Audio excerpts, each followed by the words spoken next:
Hola, ¿qué tal? Buen día. Voy a resolver el ejercicio número 2 del primer examen parcial de mecánica analítica. Ok, ¿qué nos dice este ejercicio? Nos dice que vamos a tener una masa M que se va a deslizar libremente por un alambre que no va a provocar fricción en esta masa. Ok, ¿cómo va a ser este alambre? Este alambre va a tener una forma helicoidal. Una forma helicoidal está parametrizada de esta forma: x igual a coseno de teta, y igual a seno de teta, z igual a b teta, siempre y cuando el eje de simetría sea paralelo al eje z. Muy bien, ¿qué nos va a pedir el ejercicio? Nos va a pedir identificar las coordenadas generalizadas que describen el problema, calcular la lagrangiana y derivar las ecuaciones de movimiento, resolver las ecuaciones de movimiento y calcular la velocidad de llegada al punto B.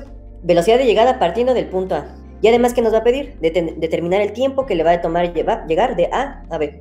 Antes de comenzar a resolver el ejercicio, voy a proceder a mostrarles una animación de cómo se vería el movimiento.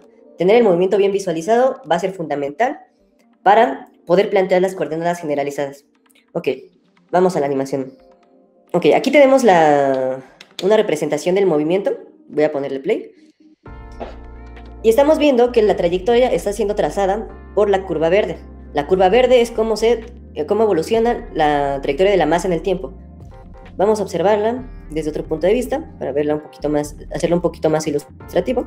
Y así vemos cómo evoluciona en el tiempo la trayectoria de nuestra masa.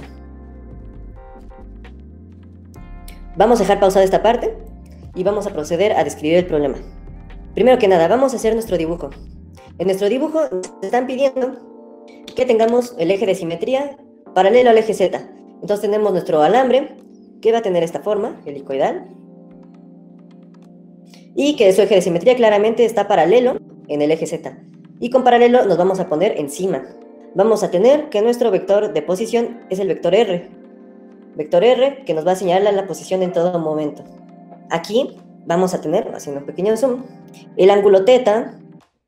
Vamos a tener nuestra coordenada x igual a coseno de teta y igual a seno de teta, lo cual es, como ya dijimos, la parametrización de nuestro problema, de nuestro alambre. ¿Qué más tenemos? Vamos a tener aquí el vector unitario k en la dirección z, el vector unitario j en la dirección y, vector unitario y en la dirección x. Este conocimiento de estas coordenadas van a ser fundamentales. Vamos a comenzar observando. Nuestra masa va a tener dos constricciones que van a ser de la siguiente manera. Quiere decir, la primera constricción es que la distancia de la masa al eje Z debe ser una constante. Esto es fundamental. Siguiente constricción, la altura de la coordenada Z está condicionada por el ángulo B. ¿Cómo es esto? Vamos a tener que en todo momento la masa va a tener la misma distancia al eje Z. En un momento se va a ilustrar un poquito mejor esto. Siguiente constricción, la coordenada Z está condicionada por el ángulo B. Se ve mejor por cómo está parametrizada la helicoide. Bien, dado que tenemos dos constricciones, podemos definir los grados de libertad de la siguiente manera. 3n menos L, los cuales son grados de libertad para cualquier partícula, serán igual a 3 por 1. 1, ¿por qué? Porque solo es una masa. Menos 2, ¿por qué? Por las dos constricciones que tenemos. Por lo tanto, vamos a tener solamente un grado de libertad.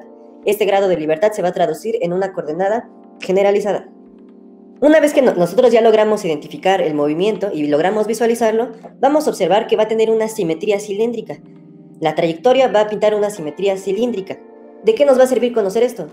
Pues conocer que tiene una simetría cilíndrica nos va a ayudar a escoger el sistema de coordenadas como el sistema de coordenadas cilíndricas. Entonces el vector de posición queda determinado por esta expresión, donde ρ es un radio, UP es el vector unitario radial, Z es el valor de la coordenada Z y K, el vector unitario K que escribimos acá.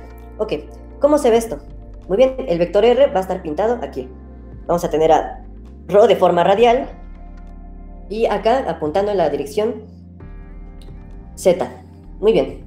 Entonces ya escogimos un sistema de coordenadas apropiado para este ejercicio. UR va a estar determinado por esta ecuación, que claramente son las coordenadas de un punto sobre el plano. Esta es la posición. ¿Cómo vamos a calcular la posición? La velocidad. Vamos a derivar con respecto al tiempo. Derivando con respecto al tiempo tenemos esta expresión, la derivada por esta sin derivar, más esta sin derivar por la derivada, etc. Ok. Haciendo los cálculos necesarios y definiendo el vector menos seno de teta y más coseno k, como el vector de dirección angular, vamos a tener que la velocidad va a estar definida de esta forma. Notamos que K punto no aparece. ¿Por qué K punto no aparece? Pues porque como estamos considerando la simetría del problema, K punto se va a mantener constante en el tiempo. Por lo tanto, la derivada de K va a ser la derivada de K va a ser 0. Aquí lo tenemos escrito. Ahora vamos a determinar la magnitud de este vector. La magnitud del vector simplemente está dado de la siguiente manera. ¿Ok? Tenemos ρ al cuadrado, que es este valor de aquí, más este de aquí, ρ teta punto, que es la expresión que está acá arriba, y z punto. Muy bien. Ya tenemos cómo se vería la velocidad en cualquier problema que tenga una geometría cilíndrica. La siguiente parte del ejercicio sería poner los parámetros en función del problema. Entonces, ¿qué tenemos aquí? Observemos, pasamos de nuevo a la animación, lo siguiente. Tenemos la animación así, tenemos nuestro helicoide avanzando en el tiempo. Ok, vamos a observar lo siguiente, vamos a observar cómo se vería el helicoide solamente en el plano XY. Ok, veamos cómo evoluciona en el tiempo. Vemos que está trazando circunferencias. Otra forma de verlo es la siguiente. Ok, está trazando circunferencias. Muy bien, entonces, ¿qué podemos inferir de esta situación? Podemos inferir que ρ va a ser una constante. Y vamos a ponerle A, es el valor que nos da nuestra parametrización del helicoide inicial. Entonces, tenemos aquí a ρ, esto va a ser ρ. Como ρ es una constante, pues va a valer 0. ¿Ok? Entonces la derivada de A con respecto al tiempo, que es ρ, va a ser 0. ¿Qué más tenemos? Vamos a hacer el siguiente despeje. Teníamos por las condiciones del helicoide que z es igual a b teta. Entonces vamos a despejar a teta, la vamos a pasar la b dividiendo. Nos queda teta es igual a 1 entre b por z. Derivamos esto y nos queda la siguiente expresión. Ok, esto va a ser fundamental porque vamos a sustituir esta expresión de teta punto aquí y ρ ya sabemos que vale a. Por lo tanto vamos a tener esta parte de la expresión y z pues va a ser z. Z punto va a ser z punto al cuadrado. Ok, ya tenemos la velocidad de nuestra masa en el helicoide. Siguiente paso. En este paso acabamos de notar que z ya queda como una coordenada generalizada. ¿Por qué? Porque estamos describiendo la velocidad de todo el fenómeno con una sola coordenada. La velocidad va a estar determinada solamente por la coordenada generalizada z punto. Siguiente paso, vamos a calcular la energía cinética usando la típica expresión. Energía cinética es igual a T por un medio de masa por velocidad al cuadrado. Vamos a tener la siguiente expresión. Claramente aquí la velocidad al cuadrado, que es la que teníamos aquí, la raíz se va por la elevación al cuadrado, y aquí estamos factorizando a z punto. Siguiente paso, ya tenemos nuestra energía cinética. Siguiente paso es ubicar a la energía potencial. Vamos a tener que es un potencial gravitatorio y todos los potenciales gravitatorios están escritos de la siguiente manera. Vamos a suponer además que solamente apunta en la dirección z. Siguiente paso, con la energía cinética vamos a construir el lagrangiano.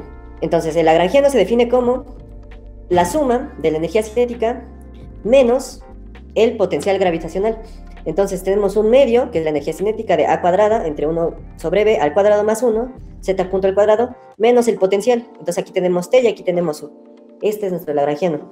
Siguiente paso, vamos a encontrar las ecuaciones de movimiento. En este caso solamente vamos a tener una ecuación de movimiento, pues solamente tenemos una coordenada generalizada. Sabemos que las ecuaciones de movimiento se determinan haciendo la derivada con respecto al tiempo, de la derivada parcial de z punto, menos la derivada del lagrangiano con respecto a z. Haciendo este cálculo obtenemos la siguiente expresión. Las siguientes expresiones. Aquí tenemos la derivada de la lagrangiana con respecto a z punto. Aquí tenemos la derivada con respecto al tiempo de la expresión anterior. Y aquí tenemos la derivada de la lagrangiana con respecto a z. Ok. Finalmente tenemos esta expresión. Esta expresión sería nuestra ecuación de movimiento. Interesantemente podemos ver que solamente, una vez más, depende de z punto. Despejamos z dos puntos. Finalmente, esta es nuestra ecuación de movimiento, z dos puntos. ¿Qué tenemos aquí? Que z dos puntos va a ser una constante de la siguiente forma. Vamos a definir a u de la siguiente manera. Por lo tanto, nuestra ecuación de movimiento va a ser escrita de la siguiente manera. Z punto es igual a u, una constante.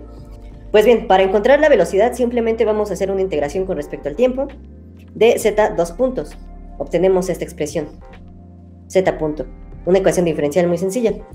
Después, para obtener la posición, vamos a integrar con respecto al tiempo la velocidad, obteniendo esta expresión.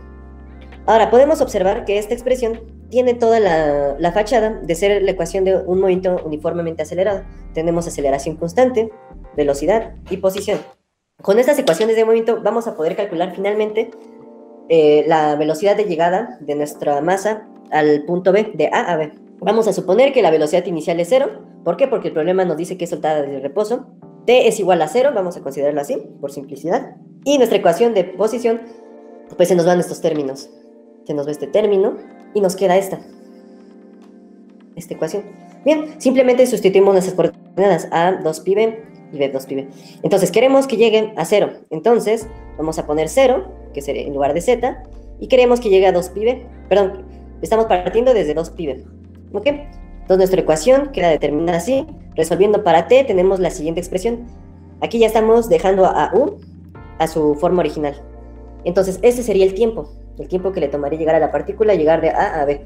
Con este tiempo, finalmente podemos calcular la velocidad usando nuestra segunda ecuación, la ecuación de la velocidad.